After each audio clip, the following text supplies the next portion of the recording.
we're doing, everyone? We are here for UFC 326 for the BMF. Charles Oliveira taking on, of course, Max Holloway. Listen to that crowd. You know why they're cheering? Because Cody Garbrandt just got kicked in the balls and then he was throwing up in the octagon whilst on his knees. Now, I'm going to take you through all these fights right now. This is the prelim headliner, Xiaolong taking on Cody Garbrandt. So far, Xiaolong's ahead of this fight. He just got whacked in the balls really hard. The crowd are all behind the American. Listen to this. Come on, Cody. Let's go. May the best man win. Xiaolong's pointing at the canvas, doing the Max Holloway. We're going to get to see that later. Anyway, Herb Dean's taking a point away. Now, look at this. I'm on the desk. We got royalty on the desk. We got the Diamond, Dustin Poirier. We got Paul Felder. We got Kate Scott. And we got a loud crowd. So, as I say, I'm going to be checking in. I'm going to give you my thoughts on every single fight, every win, every stoppage. Tell you what's next, so don't go anywhere. Right, who's going to win this fight? All right, so the main card is just about to start. Of course, Cody Garbrandt got the win over Xiaolong. Now, it wasn't without controversy. Of course, there was a nasty kick to the balls. Cody Garbrandt was throwing up, so a point was deducted. Shortly after that, Xiaolong knees him in the nuts again and has another point deducted. And, of course, he goes to the scorecards. Cody won by 28-27. So he lost 2 rounds to 1, but, of course, Long had 2 points deducted, so Cody was the winner. And I'm really happy for the guy. He's a great guy. He had a hell of a career back in the day. He was the champion. He had an incredible performance against Dominic Cruz. But lately, he struggled a little bit. And, of course, he was coming off 2 losses. So, well done to Cody Garbrandt. Now, as I say, the main card's underway. Robocop Rodriguez versus Bruno Ferreira. Of course, this is a rematch. First time Ferreira got the knockout in the very first round.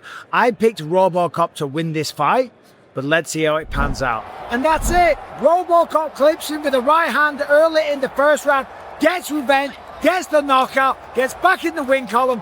Gregory Robocop Rodriguez. Oh, man. Bruno Ferreira is still on his knees.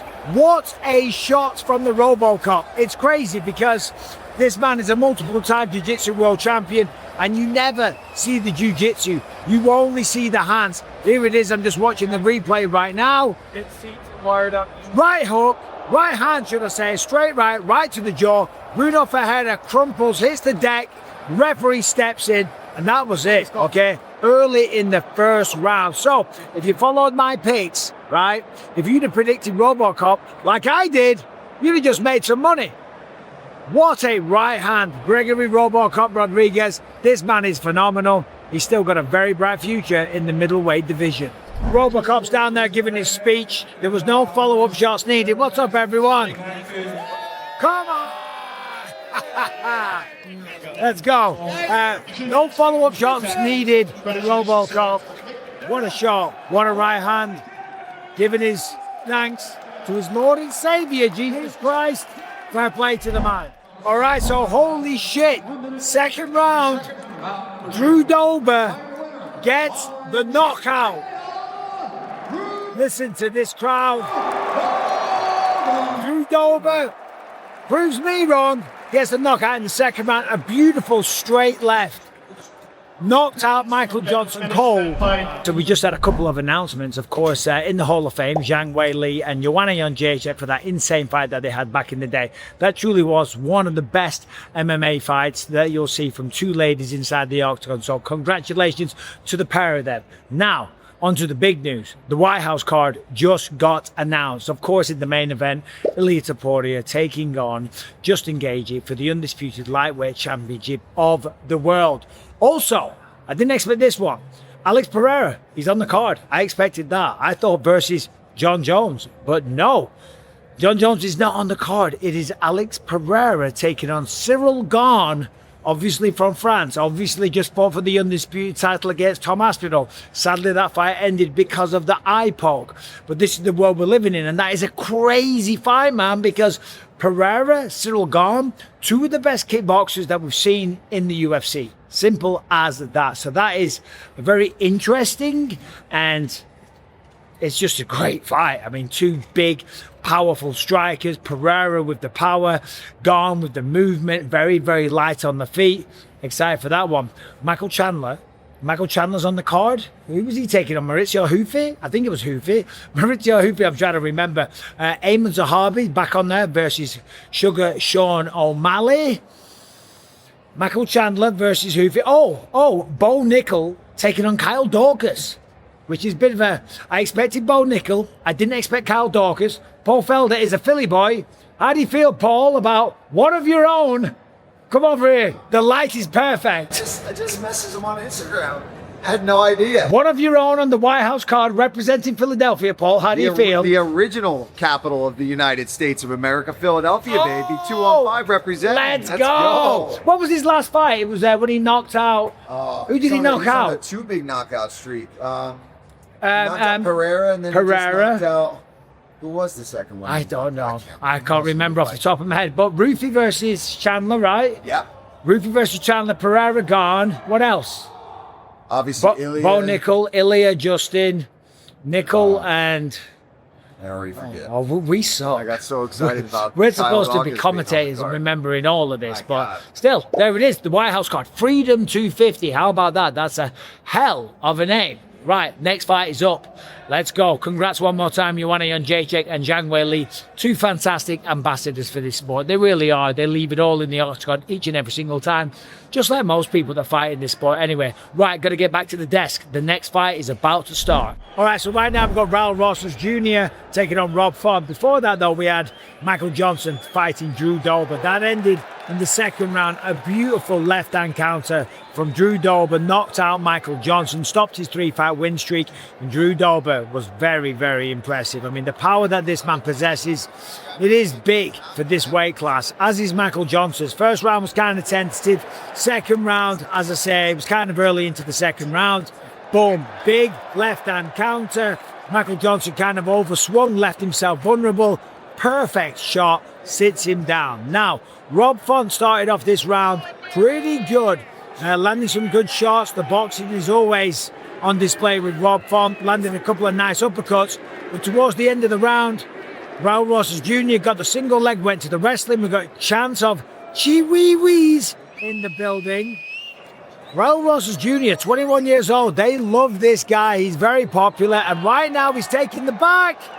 But the round is about to end, actually. There's 15 seconds left. I'm not known for my vision. Blind in one eye, and the one eye doesn't work particularly well. There's the clapper for the 10 seconds. Very competitive round. First half of the round went to Rob Font, and then with the wrestling attacks, the takedowns and the control. Second half of the round went to Rosas Jr. Give me a Chi-Wee-Wee. Higher!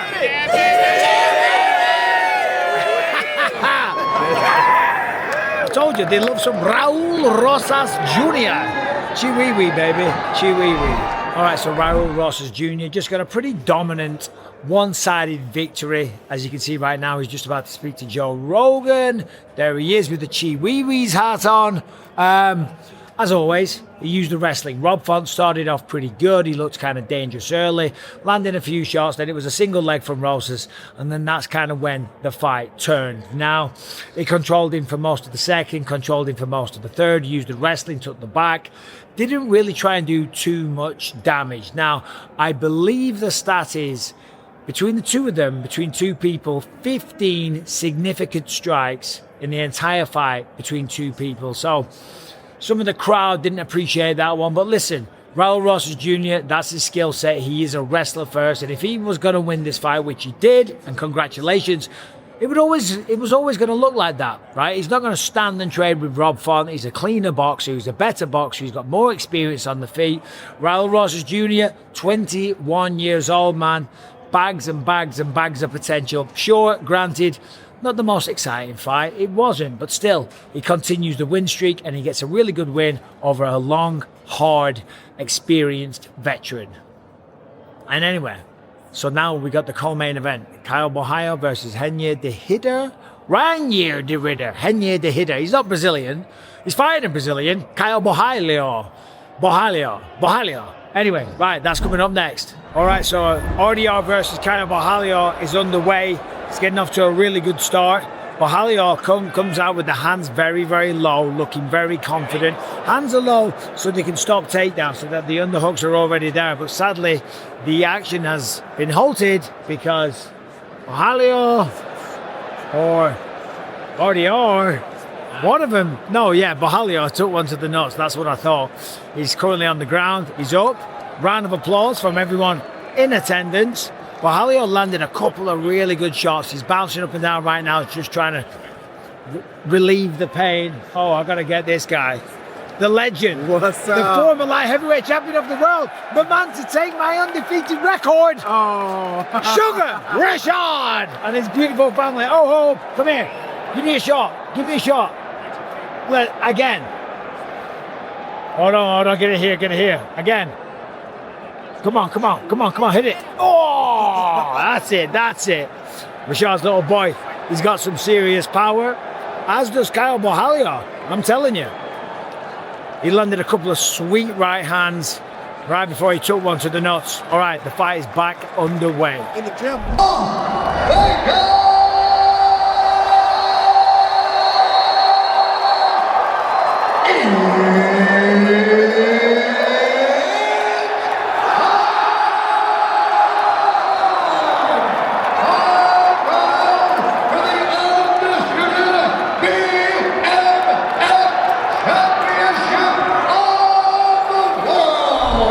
So the main event's underway. Max Holloway gets rocked with a 1-2. Charles Oliveira takes him down, gets side control. Max tries to stand. Oliveira's taking the back. He's got him backpacked. He's trying to get the rear naked choke. Max is fading. He's dropping down to the ground. Charles Oliveira might get this. He's trying to fight the hands off. There's 3 minutes left in the first round. Oliveira is in a ridiculous position. Max Holloway is in a tremendous amount of trouble. He's going to be lucky to make it out of this first round, I'm telling you. All right, Max defends the choke.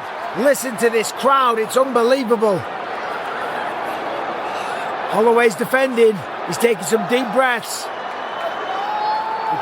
Charles Oliveira's adjusting. Let's change the angle. Let's go over here. This is a crazy start for Charles Oliveira. Walks forward, cracks Max with a 1-2, and then the body lock takedown. Holy shit, this will be a big upset. 2 minutes 14 left on the clock. This was the perfect start. I hope you can hear me. The perfect start for Charles Oliveira. If Max can make it out of this round, then obviously he's back in the fight. But it's a perfect start for Charles because he's strong, they're dry, and he rocked Max. It was a really hard 1-2. Holy shit, man. Do Bronx Oliveira off to a tremendous start. Of course, 5-round affair. We're still in the first round. Charles is still on the back. Let's go here. He's just landing little tiny choppy shots. Max Holloway staying calm, trying to defend. Elbows from Charles. He's trying to get the rear naked choke, but the fence is helping Max because Charles can't lean back against the fence. Charles needs to adjust away from the fence, and Max has got to stay calm. One mistake in this fight is over. He loses the BMF title. And Charles Oliveira, he is a master in these situations. 1 minute left on the clock. Max is staying really calm now. Doesn't look concerned. He doesn't look troubled in the eyes. Obviously, Max would have spent so much time in training camp defending these situations. He's trying to get the neck crack. Max is trying to push the forearm off the face. He does it. The crowd responds. Max defends, 35 seconds left. This is crazy, man. A smile. Max Holloway cracks a smile. The crowd responds in kind. Been kind of a slower evening because there was a lot of decisions, but the energy and the atmosphere for this main event has been ridiculous. We're 10 seconds away from the end of the first round. Holy shit! We're going to a round two. Wait for the crowd. Get ready.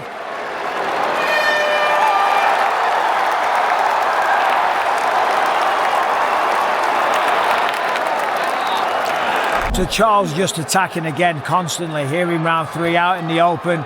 Throwing nice low kicks and 1-2 gets 3 for Holloway. A jab for Holloway.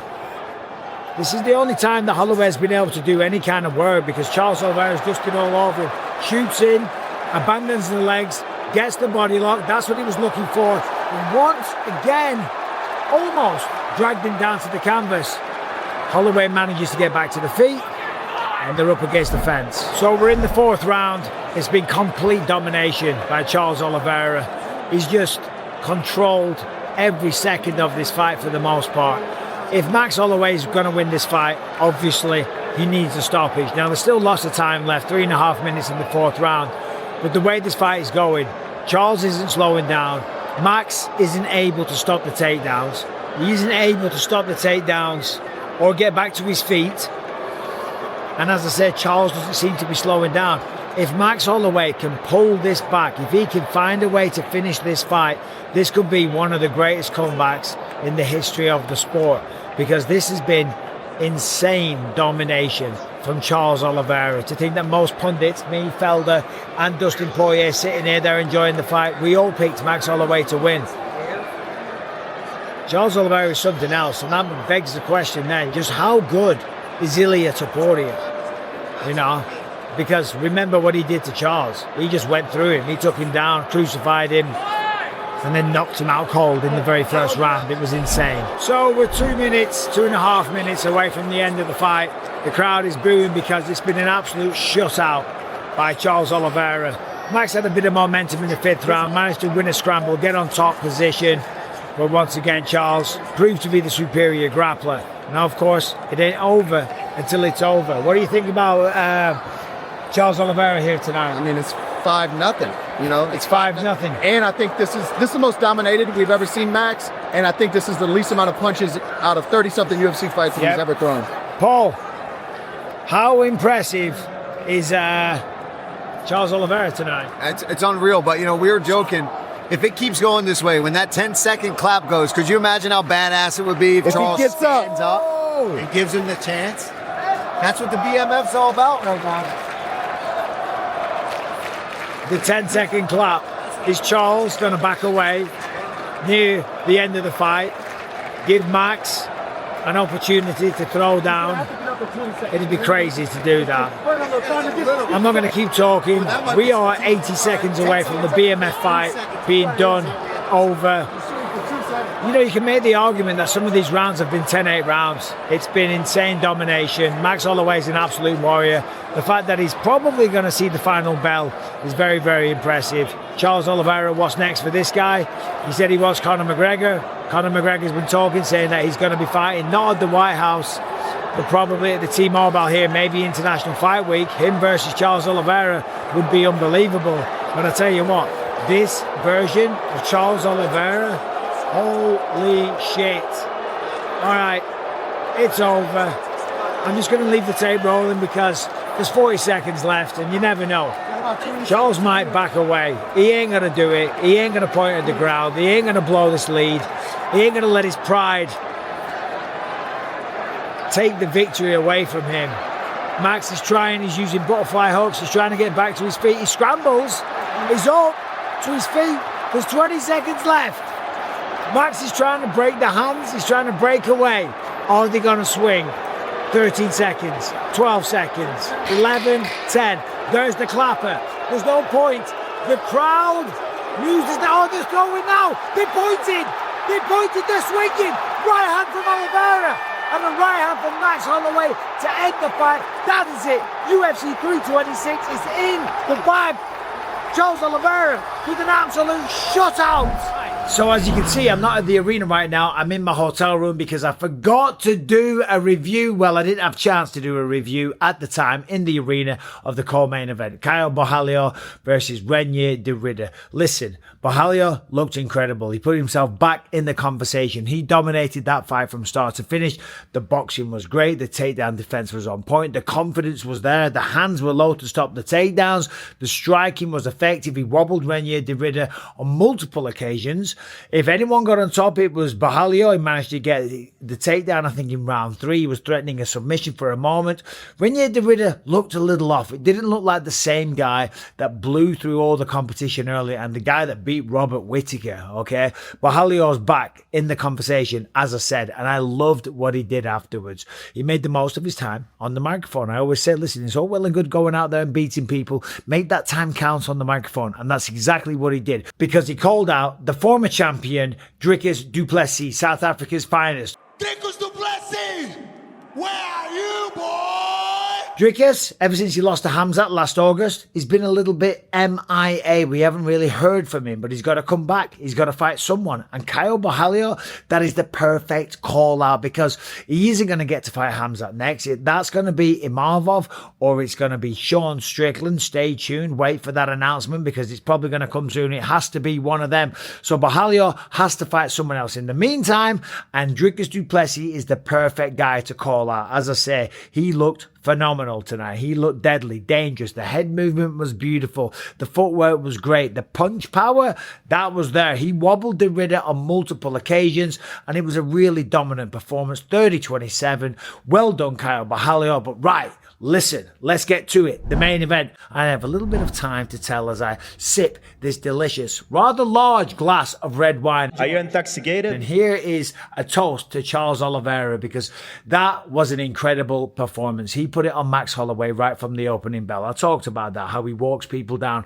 how he can be a little bit reckless. He truly is a bad mother effer. He deserves it. He should be that belt holder, because what he did tonight to Max Holloway, it was one-way traffic, total destruction, utter domination. He made it look easy at times. And I'm not saying that to be disrespectful to Max Holloway. The man is a true legend of the sport. He really is. And the class that and the respect that the pair of them show to one another throughout the entirety of this week in the lead up to the fight was beautiful to see.